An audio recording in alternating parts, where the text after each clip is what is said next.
That's for sure. Bob Fitzgerald, introduce Steve Kerr.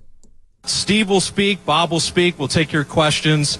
But first and foremost, there's a lot of special people in Steve's life that are here today, and so his family with Margot and Nick and Madeline that are here. The man who taught him everything he knows, Lute Olson, is here, and his friend Paul Whiteman, which is great to see. And so really, this is a great day for the Warriors, a tremendous day for Steve, and something our whole organization is incredibly excited about. And then the young Bob Myers. The young Bob Myers is going to be on 95.7 The Game later with Matt Steinmetz and Evan Giddings on the coaching search on why decided on Steve Kerr. We began the coaching search. We identified a short list of candidates. Steve was one of them. Stan was one of them. A couple other people that we were in line to interview. And we immediately reached out and said, we'd like to meet with Stan. We'd like to meet with Steve. Unfortunately, Steve was going through the process with the Knicks. So we felt at that time we were not going to be able to even interview Steve, let alone hire him. So I've read it reported that Stan was our first choice or Steve was our first choice. My opinion is, and I think ownership shares this, you don't designate a first choice until you've actually met with somebody. So that's how we went about the process. Why was Steve Kerr the right guy for the Warriors, Bob? Everybody you talk to that's won a championship in the NBA, how grueling and grinding that is. Even when blessed with the utmost talent, hard work was a big part of your success, and that's why you were attractive to us. But we want to have winning people in the organization. And when you say winning, you mean winning, ending your season on a win, and only one team gets to do that. So we met with Steve, and he's able to look at you in a very humble way and let you know his story and how he's achieved success through hard work, and it's translated into winning. That meant a lot to us. It meant a lot to our owner, meant a lot to myself. It will mean a lot to our players because that's the thing everybody wants. It will mean a lot to our players. And they go out and win 67 games in the NBA championship that first year. But Stan Van Gundy, can you imagine Stan Van Gundy being the head coach of the Warriors? He would have drove people crazy. No. He would have drove us all crazy. Well, so then I guess my question to you is this. Our lifetime, last 40 or so years, how many coaches in the history of the game do you think could do what Steve Kerr did? With that roster? I don't think there's a coach out there. Because I do believe, we all get frustrated with Steve. I don't think Phil would have tinkered his style for Stephen Curry type of play. Hell, Phil was very outspoken about the Warriors, saying, I don't think they're going to win. They're a finesse team. They're a jump shooting team. Blah, blah. I don't know if he would have adjusted to Steph Curry. Interesting. I don't know if Pat Riley. Because I wrote down some names. I mean, Pat Riley's a winner. It's tough for me to say, well, they didn't win. But with this type of personnel, they would have probably made tweaks. This is like a bar conversation. Two guys having a conversation. Because you're like, anyone could have won with that team. I don't agree with that. I don't agree with, not with this personnel. Chuck Daly? Chuck had a backcourt that was similar. That's why Joe Dumars and Isaiah Thomas. And actually, it's funny. Isaiah Thomas, Joe Dumars sat down with Steph and Clay. They were having a conversation about the backcourts and whatnot. Chuck Daly probably would have done it. Okay. He embraced that backcourt. Popovich? Popovich would have won. But I wonder how he would have tweaked his style for Steph and Clay. Okay. And Draymond. But they're winners. Okay. I mean, they've won at the highest level. Spoelstra wins. Okay. I don't know if he wins, but again, they may make moves, right? Agree.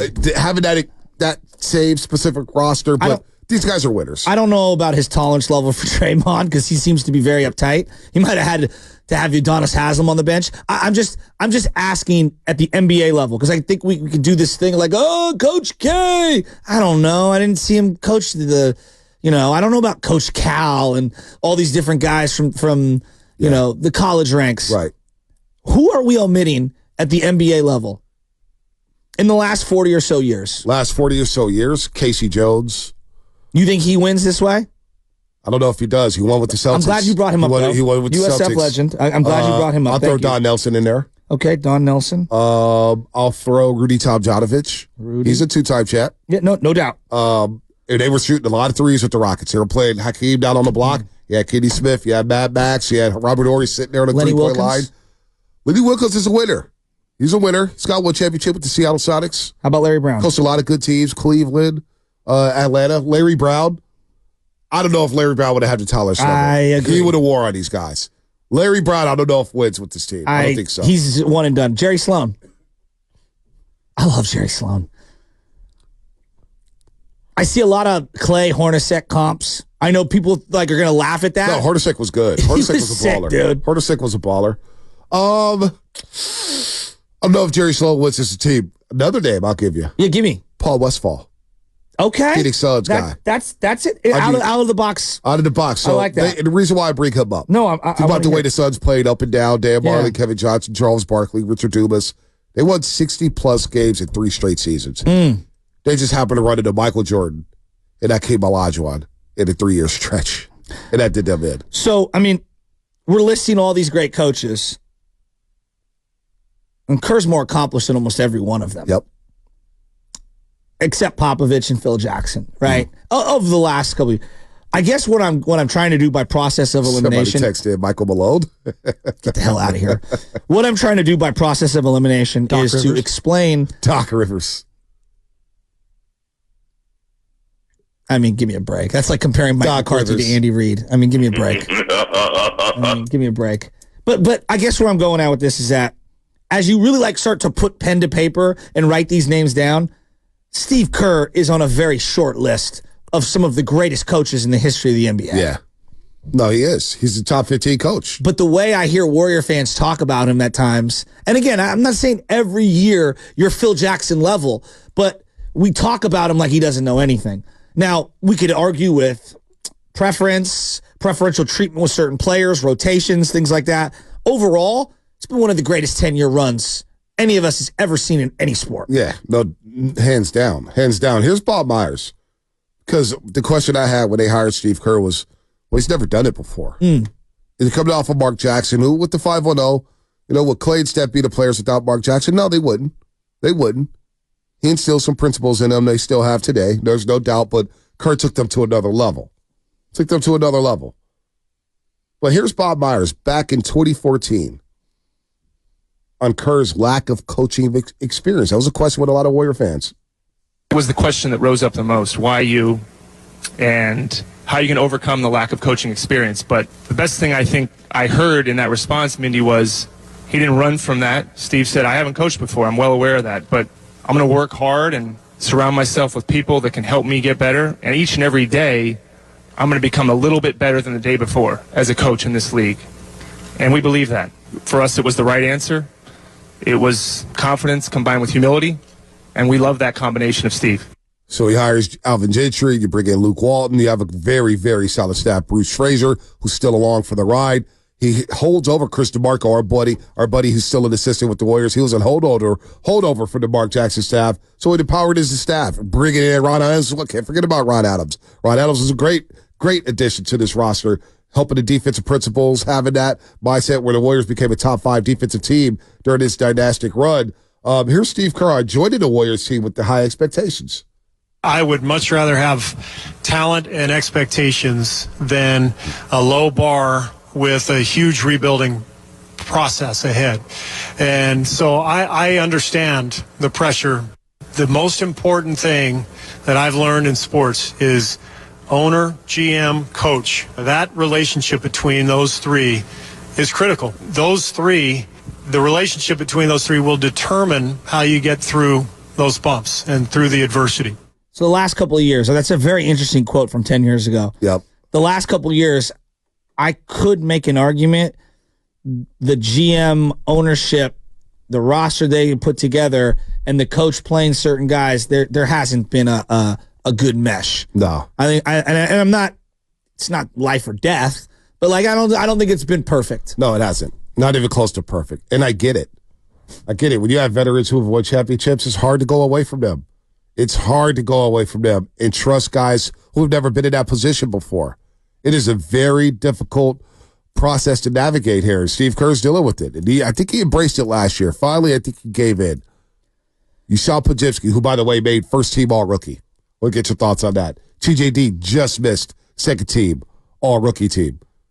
I mean, hell of a draft, but he empowered these youngsters to play with the veterans. He said, look, I got to shake it up. And he admitted midway through the year, the way we won in 2022 is the way we can't win that way again. Can't win that way right here in 2024. We have to move on and adjust and evolve. They did that. You saw Clay go to the bench, saw Wiggins go to the bench at times. Chris Paul came off the bench for most of the season, and the rest is history. But I'm picking the Warriors and the Knicks. Why did he pick the Warriors over the Knicks? Here's Steve Kerr. I'm curious. In the end, I felt like I was choosing between two unbelievable opportunities. I mean, the Knicks, the brand speaks for itself. It's Phil Jackson. You know, he's been one of my mentors. The thought of having him guide me through my young coaching career was enticing. There were a lot of great things about the Knicks, and he laid out a great plan. I talked to Steve Mills, several people in the organization. I'm convinced Phil is going to make it work in New York. But when I sat down with the Warriors, it just clicked on a lot of fronts. I think it's a better fit for me. I was already familiar with Bob from my days as a GM. Didn't work out for Phil and the Knicks. It worked out pretty well for Steve Kerr. I think he made the right decision. Last 10 years, how many championships and how many finals for the Warriors? Let's see. 6 finals for the Warriors. 4 championships. Okay. In the last 10 years, and the Knicks have made the Eastern Conference semifinals twice, and they lost in the first round once. 3 playoff appearances in the last 10 years. It's pretty interesting. It's pretty bad. I mean, Phil Jackson, I mean, you want to talk about skill set not applying? How many times in life does a great salesman get a sales manager job and they can't manage people? And you're like, yeah, it's a different skill set. Phil, you were a great head coach, not a great GM. Not even close. The year 2014, 2015 that the Warriors won the championship, the Knicks went 17-65. Can I repeat that? 17-65. The year the Warriors won the championship against LeBron James, Steve Kerr's first year, the Knicks went 17-65. It's incredible. You know, like we were asking a little while ago, you know, what if, you know, Van Gundy came to the Warriors? You know, does he get the most out of the Warriors? What does that look like? You know, turn it the other way around. Kerr was basically going to the Knicks before he backed out and came to the Warriors. What if he never backed out of that and he ended up going to the Knicks? I mean, how different is Steve Kerr's, you know, coaching career? Like, we look at him as one of the 15-10 greatest coaches in NBA history. I mean, how long could he have even lasted with the Knicks in that dumpster fire that they were at that time? Here's a controversial take. Give it to me. I want it. Steve Kerr doesn't get the Warriors job. The Warriors don't win championships. The Warriors may never come over to 95-7 game. And the station may not be existing today. Oh, my God. The Warriors. Does Bonte Hill ever make it to TV? Probably not. Probably not. I got a joke for you, Bonte. Probably not. I mean, it changes everything in the Bay Area. Derek Fisher. Do they even have Chase Center? Wow. I mean, I know they bought the land. Maybe that doesn't prevent them from doing it. Who but knows? Who knows what happens? I know that they're not the most valuable franchise in sports. There you go. I mean, that's pretty obvious. This is who the Knicks have went through as coach. Okay, and Kerr would have been a part of this somewhere. Derek Fisher, Kurt Rambis, Hornacek, Fizdale, Miller, Thibodeau. They've had a zillion coaches. I honestly forgot Derek Fisher was there. I did too. I completely forgot. I was like, wait a minute. 17-65. One I was and like, done. wait a minute. He got the coaching job with the New York Knicks. Replaced Mike Woodson. Oh, my gosh. Who was after Fisher? Fisher, Rambis for about 30 games. Jeff Hornacek for 2 years, who I like Hornacek, but he's... and then Fizdale, and then, I don't know, M. Miller, I don't know who... Oh, man. Mike Miller. Okay. Mike Miller coached the Knicks for a second? A different Mike Miller, I think. A different Mike Miller? Not Miami They're not Heat going Mike to rook Miller, us. No, 59-year-old Mike Miller. I don't think Mike Miller from Florida is 59 years old. Fizdale, His back Thibodeau. I mean, this is bad. Changes everything. Changes More everything. appreciation for Tom Thibodeau is what that tells me. Wow. No wonder Knicks fans are celebrating the second round exit. I mean, that franchise, think about the Knicks. They haven't won a championship since 1973. And they were a more successful franchise when Steve Kerr chose the Warriors over the They were Knicks. more successful. Everyone was like, what are you doing? What are you doing? They have the third longest Eastern Conference Finals drought in the East, along with the Washington Wizards and Hornets. That's incredible. Charlotte. Yeah, Charlotte Hornets. Yeah. So who is it? The Charlotte Bobcats. Hornets? Yeah, Charlotte. Yeah, Bobcats. Bobcats, Hornets. Who else? Wizards Wizards. and the Knicks. And the Knicks. Since 2000. Since 2000? Damn. It's 24 years ago, boys. 24 years. It's a Cowboys-like drought. Cowboys haven't been to the NFC title game since '95. How many more years do you think he's got? Who? Steve Kerr. 2. You think that's it? It sounded like it, right? And then what? He sits out a year and goes somewhere else? I mean, let's listen to him with his sit down with Ross Mathai last week. There's going to come a time, and maybe it's in 2 years when my contract's up.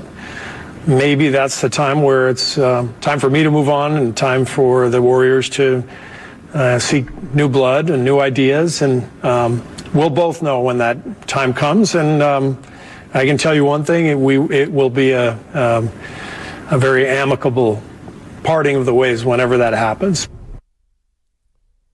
That doesn't make me feel good about the Warriors competing for championships these next 2 years. Well, that I don't know why. I don't know why. I think they will try to compete for championships. Biggest thing I take it away is like, man, 2 years, it could be it. That could be it. Really, and these 2 years are going to fly by. They're going to fly by, folks. Like, as much as people complain about Steve Kerr and we complain about some of the things that's happened with this franchise, Steiny always says, boy, whoever has to replace Stephen Curry is going to be the toughest job out there. Well, what about Steve Kerr? The next coach after Steve Kerr, under Joe Lacob. That's going to be a tough job. The expectations, now you'll have all the resources. Joe Lacob will provide all the, Mike Dunleavy, they will provide all the resources to be successful. That's going to be a tough job. You're replacing the best coach in franchise history. And I don't say that flippantly. Like, we had some great coaches, Don Nelson, Al Attles. I mean, come on. But if there's no Steph Curry in the Warrior organization at that time, let's just say hypothetically, I think the whole like thing pressure wise comes like down to the floor. Like, there's not a lot. Yes, they will be criticized and critiqued. There's no doubt about it. But like all the pressure goes away. Like Kapler had no pressure in 2020 with no Buster Posey. Nobody thought that team was going to win. No. But, I mean, it's still not an easy job to fill. You know, like I look at think about Seifert, the job he had to do. Nah, they ended up winning the Super Bowl. They had Montana, but that wasn't easy. I mean, he left. You could wreck it. He left when they won the championship. I mean, for crying out loud, it wasn't an easy job. No, that I agree with. You know, Seifert won 2 Super Bowls, still got fired after '96 because they couldn't beat the Green Bay Packers. Still got his ass fired. Trying to think, to Kapler, to your point, though, replacing Bochy, it's not easy. No. Not easy. I don't know. This is going to be a tough job. I'm trying to think of tougher, like Tom Sula for replacing Jim Harbaugh. Well, there was a lot baked into that. A lot baked into it. Then it was like, oh, now it's Jim Tom Sula. Harbaugh didn't want to leave. You know, the team was leaving the city of San Francisco. It felt like everyone was retiring. You picked a defensive line coach who's never called plays on either side of the ball. Like, there was a lot baked into that. There was. Still was a tough job, though. No, right? I agree. You're feeling the khakis goes to Michigan, and there's Jimmy T, Tom Sula, who's going to do a little running and a little throwing. And he's freaking out in his introductory press conference. Who's the Bulls head coach after Phil? Oh, I think it was either Fred Hoiberg or Tim Floyd. Wow. I think it was Tim Floyd. Tim Floyd.